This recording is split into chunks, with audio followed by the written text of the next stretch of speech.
Christ is risen. When we first learned our commandments as children, we learned about what we should and shouldn't do. I remember learning commandment number 4 very definitely. Honor your father and your mother. I also remember learning a few years later that I was told that also included listening to my older sisters, which at that point I wasn't interested in doing. As I continued to grow, I learned that I should have honor and respect for anybody in legitimate authority, and truly anybody who's trying to tell me what's good and what's true.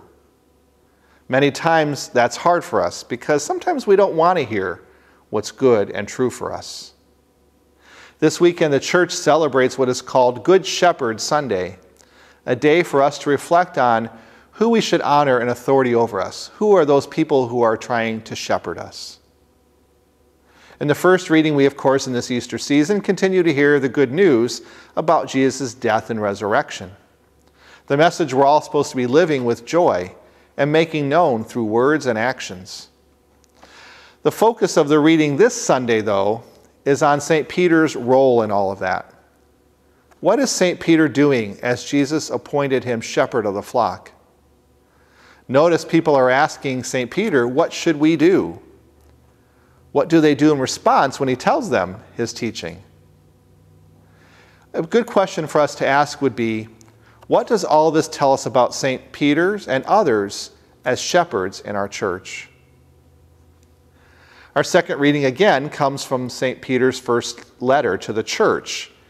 By the way, it's called a Catholic letter, not because it's only written to Catholic Christians, but because it's written to the universal church. Catholic, of course, being the Greek word that means universal.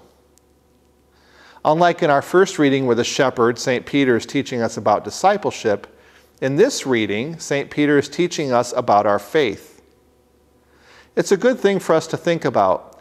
Who are the shepherds of the Catholic Church that we turn to when we want to understand more about discipleship and our faith?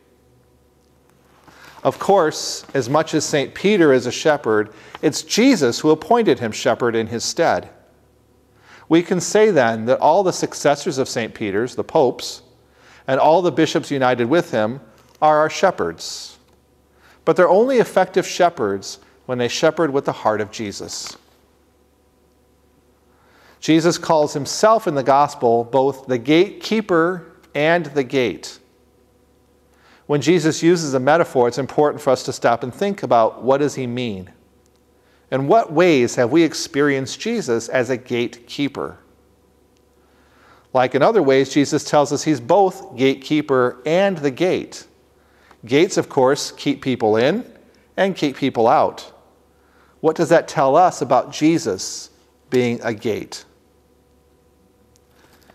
Our shepherds are trying to help us to stay close to Jesus and to shepherd us to heaven.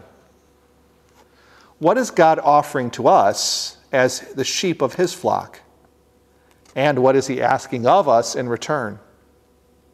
These are powerful readings for us to think about the message of the Good Shepherd, just as the early church thought about Jesus as the Good Shepherd. As we enter into this glorious Sunday, let us continue to celebrate the fact that Christ is risen. Indeed, he is risen.